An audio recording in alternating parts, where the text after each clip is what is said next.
If you want to start a video production company, this video is for you. Here are our top 10 tips that we've learned on how to grow and start a video production company. Starting with number 1, understand your why. Why do you want to start a video production company? For us, we love doing all the different parts of video production, from editing, filming, pre-production. We just love it all. And so that's why we started a production company where we do all of those things. For you, you may only like one of those specific areas. Let's say you love filming, or you love being a colorist, or you love editing. Whatever it may be, you need to figure out why you want to start so that it actually works out well. Because the truth is, running a company is a lot of work. You wear so many different hats, and a lot of them aren't necessarily fun. The admin side, the finances, the corporate structure. There's a lot of different things that can be challenging. You could just go out and start a sole proprietorship and become a DP, or be an editor, or you can go find a production company or even a business who's looking to do in-house video and try to get hired for one of those positions so that you can be on a team doing the things that you love, but don't have the weight of starting a company. Tip number 2, you've decided that you want to start a production company. You gotta have a name. So you want to start with finding a name and making sure you get the legal stuff in order. A name can be super challenging. There's so many businesses out there now, and most URLs are taken. So you want to try to be creative, but also have something that reflects who you are. Whether you want to use your name, which I don't recommend using your own name if you're trying to do commercial work, working with businesses, because that doesn't help you scale as much. It's good to have a name that is more unique, that can grow with you. You also want to make sure that that website URL is available. You want to go to a website like GoDaddy or one of the many other websites to get a domain name and check to see if that brand name has the .com available. And then on the legal side, you want to make sure that you figure out what kind of corporate entity you want to start. I'm not going to go into how to do it because we're not legal professionals. But we started our first one as an LLC when we were in Oregon. Then when we came back to California, we were a sole proprietorship. And then a few years into the video production company, we found that an S Corp, a small corporation, was the best formation for us. But you just need to figure out in your state and location what's going to be the best for your business to give you protection, but also make sure you're doing things legally. Tip number 3.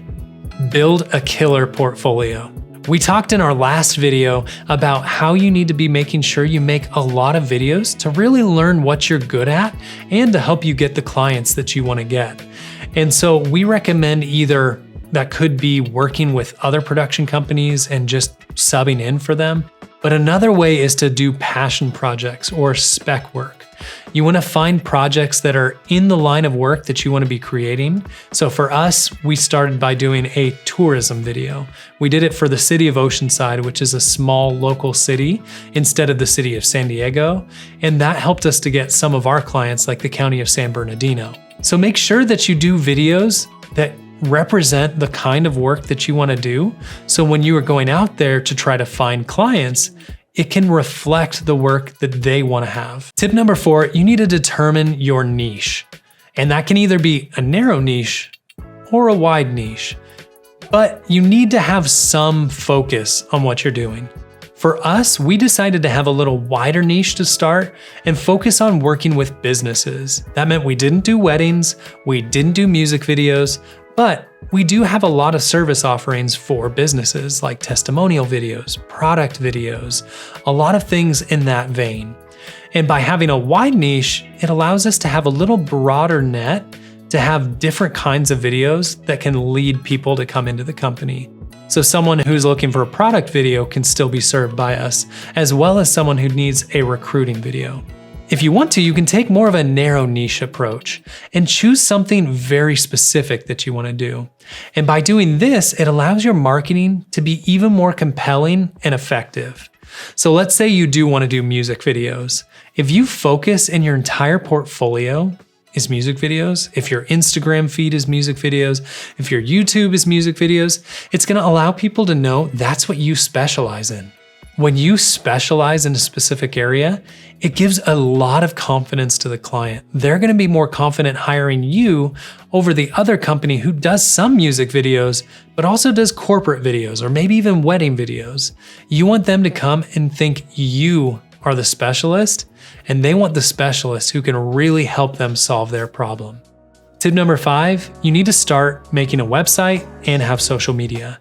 We used to make our own websites in WordPress, and it just ended up being more work than we wanted. So taking something like Squarespace, where they have a great template for you, is gonna make it much easier. And you can start simple, focus on that homepage, maybe make one other page other than that, and then add on as time goes on, but just start simple and clean first. When it comes to social media, just make sure you choose the right platform for you. Social media can be a great asset to your company in bringing in new leads, but if you're spread too thin, you're not gonna create great posts anywhere, and it's not gonna lead to the right kind of work.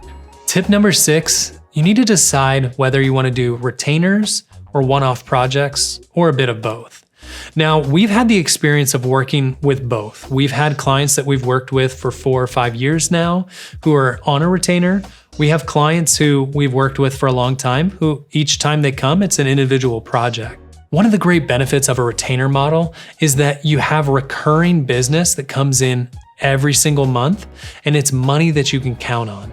If you go the single project route, you could be doing projects that are $5, $10, $15, $20, even $50,000 range, and they get to be focused on one project. You start it, you bring it through all the way, and you complete it, and you're done. So kind of decide what structure you want to do, and if you're going to go the retainer route, build out a model of how you want to approach it and offer that to businesses so that you can have consistency in how you do it with everyone.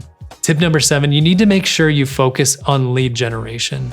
A lot of our business has come from networking and referrals, but we are trying to continue to grow the business. And so we use some Google ads, we do social media marketing, we're doing content marketing. We're trying to find multiple different avenues of reaching out to people outside of our network. You want to bring all these different leads down a funnel so that even though it may take time, all of a sudden you start getting these different projects that come in, and it just continues to build upon itself over time. Tip number 8, network, network, network. You need to find the right people to network with so that you can grow your business. And that could be networking within your industry, getting to know other people who have production companies, getting to know other videographers, DPs, all the different roles. So you have people that you can refer work to and who can refer work to you. But on top of that, let's say you want to work in the aerospace industry. Find different mixers or networking events you can go to. Find different places that they hang out, get to know who they are, and build relationships there and allow business to come later. Tip number 9, under-promise and over-deliver. There's a few main areas that we mean this in. The first is your delivery time. When you are going to deliver your project to a client, give them a great expectation. So say it typically takes us from start to finish 3 months to do the project, or whatever the time frame you think is reasonable. Now, for the editing side, let's say you usually take 1 week. Tell them it's going to take 2 weeks or 3 weeks to give you a buffer so that when they get it in 1 week, they're thrilled, versus you say 1 week and you give it to them in 2 weeks. And now it took you twice the amount of time to do their video than you said it would. It just puts a bad taste in their mouth and they may not work with you again. And the second area is in the quality. When you show them your portfolio and the kinds of work you do, they have an expectation of what they can expect from your work. And so when you go in, anytime that you can add a little extra value, you're going to impress the client and make them want to come back. Our last tip, tip number 10, invest back in yourself. When you're focused solely on investing in the business and investing in clients, it doesn't help you to grow. You need to be finding ways you can learn. For me, I've bought a bunch of different books that I try to read over time. I don't love reading. I never loved it in school, but after I graduated college, I decided I need to continue to learn and push myself to learn. So I try to read at least a few business books every year. And some courses we've bought too. We find different video courses that are going to help us to learn and get better in our craft. be doing that. Even if it's watching YouTube videos, just be learning and investing in yourself so that you can get better and provide better for your clients. All right, I know those were a lot of different tips and you have a lot of work if you haven't gotten started yet. So go out there and get started. And if you want to learn how we took our company from 0 to a 6-figure video production company, make sure you check out this video here. See you next time.